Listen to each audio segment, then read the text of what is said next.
আসসালামু আলাইকুম, welcome to my channel পাঁচ মিশালি। কেমন আছেন সবাই? আশা করছি ভালো আছেন। আজকে আমি আপনাদের জন্য যে রেসিপিটি নিয়ে এসেছি সেটি হচ্ছে খাসির রেজালা। দেখতেই পাচ্ছেন কতটা লোভনীয় হয়েছে। চলুন তাহলে দেখি আজকে আমাদের এটা তৈরি করতে কি কি উপকরণ লাগছে।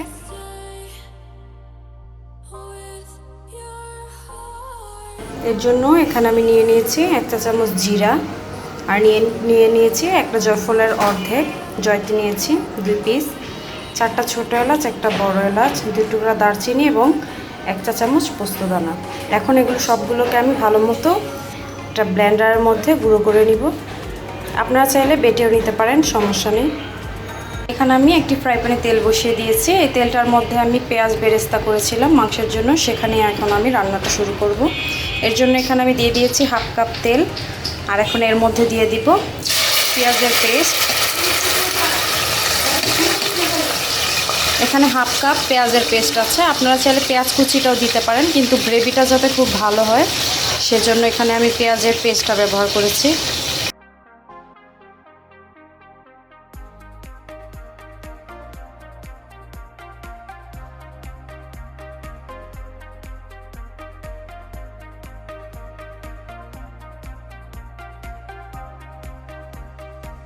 এখন এখানে আমি দিয়ে দিব 3 টেবিল চামচ আদা রসুনের পেস্ট।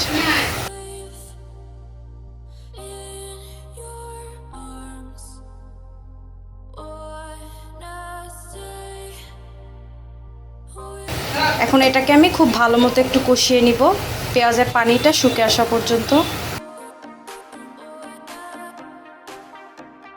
এটাকে আমি 5 মিনিট কষিয়ে নিয়েছি। এখন এর মধ্যে আমি দিয়ে দিব 2 চা চামচ মরিচ গুঁড়া, 1 চা চামচ হলুদ গুঁড়া এবং পরিমাণ মতো লবণ।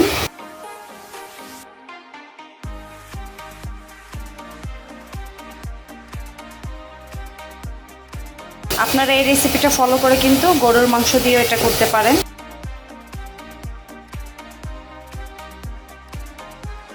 এখন এর মধ্যে আমি একটু পানি অ্যাড করে দিব। পানি অ্যাড করে এটাকে আমি 5 মিনিটের জন্য কষিয়ে নেব। মশলাটা যত ভালো মতো কষানো হবে রেজালাটা ততই মজা হবে।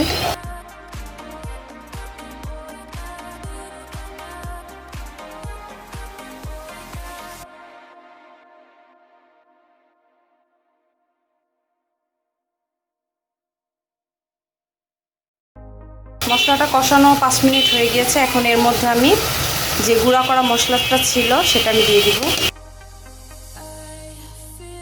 দিয়ে আবারও খুব ভালো মতো এটাকে মিশিয়ে নিব।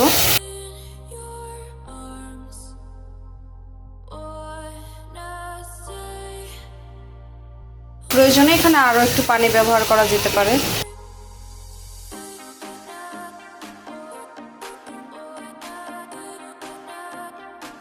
এখন মাঝারি আছে মশলাটাকে খুবই সুন্দর মতো কষিয়ে নিব, যতক্ষণ না পর্যন্ত খুব সুন্দর একটা ঘ্রাণ চলে আসে এবং তেলটা উপরে চলে আসে। মশলাটা আমি 5 মিনিট ধরে কষিয়ে নিয়েছি। দেখতে পাচ্ছেন কালারটা কি সুন্দর এসেছে এবং তেলটাও খুব উপরে চলে এসেছে সুন্দর মতো। এখন আমি এর মধ্যে খাসির মাংসগুলো দিয়ে দিব। আজকে আমি এখানে 600 গ্রাম খাসির মাংস নিয়েছি, হাড় চর্বি সহ। আপনারা যদি এর চেয়ে বেশি মাংস দিয়ে রান্না করেন তাহলে মশলার পরিমাণটা আরেকটু বাড়িয়ে দিলেই হবে।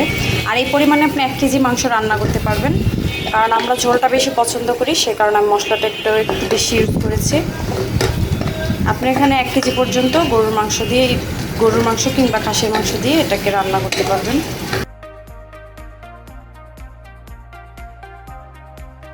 মাংসটাকে আমি এখন খুব ভালো মতো কষিয়ে নিব।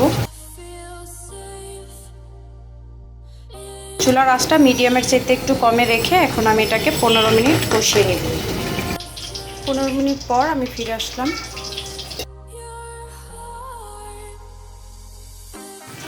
আপনারা যদি ভারী কোনো পাত্রে রান্না করেন তাহলে সেক্ষেত্রে আপনারা 15 মিনিট পর এটা চেক করবেন, আর যদি পাতলা কোনো হাঁড়িতে করেন তাহলে মাঝখানে আরেকবার নেড়ে চেড়ে দিবেন, নয়তো নিচে পোড়া লেগে যেতে পারে।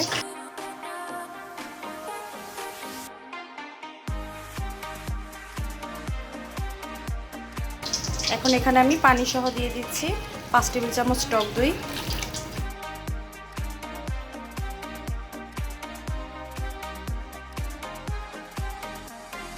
এখন এটাকে খুব ভালো মতো মিশিয়ে নেব। মিশিয়ে এটাকে আবারও 15 মিনিটের জন্য ঢাকা দিয়ে আমি রান্না করে নেব।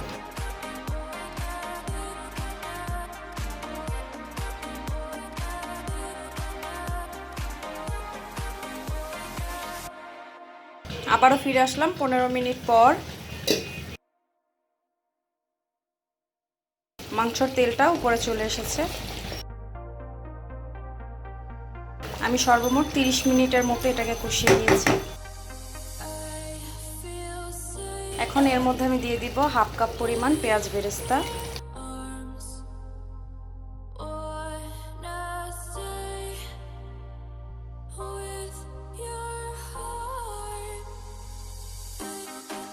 আর আরেকটা কথা হচ্ছে যে আপনারা যারা খাসির মাংসের গন্ধটা সহ্য করতে পারেন না, তারা অবশ্যই আধা ঘন্টা আগে ভিনেগার পানি দিয়ে ভিনেগার আর পানি মিশিয়ে মাংসটাকে আধা ঘন্টার জন্য ভিজিয়ে রাখবেন।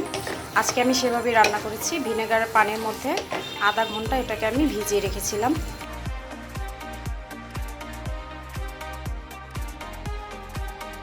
এখন এটাকে আমি 5 মিনিটের জন্য আবারও ঢাকনা দিয়ে ঢেকে রান্না করে নেব।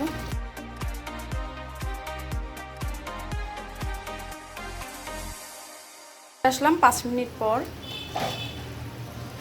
এখন আমি এর মধ্যে দিয়ে দিব টেস্টটা একটু ভিন্নতা আনার জন্য 1 চা চামচ পরিমাণ চিনি। আপনারা চাইলে এটা স্কিপ করতে পারেন, আমি এভাবেই রান্না করি তাই আপনাদেরকেও দেখিয়ে দিলাম।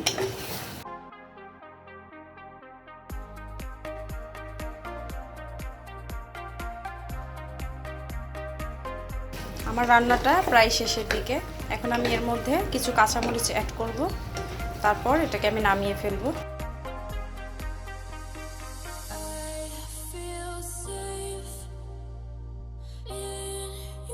এখন এর মধ্যে আমি কয়টা কাঁচামরিচ অ্যাড করে দিচ্ছি ফ্লেভারের জন্য। আপনারা যারা কম ঝাল পছন্দ করেন তারা নাও দিতে পারেন, সমস্যা নেই। এখন আমি নামানোর আগে এখানে দিয়ে দিব অল্প একটু ঘি। আপনারা চাইলে এটা স্কিপ করতে পারেন।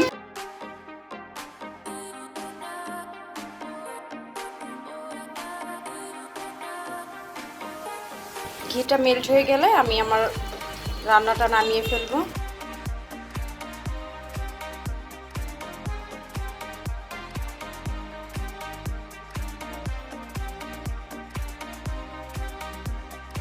দেখলেন তো কত সহজে তৈরি হয়ে গেল আমাদের খাসির রেজালাটা, এবং দেখতে খুবই লোভনীয় হয়েছে।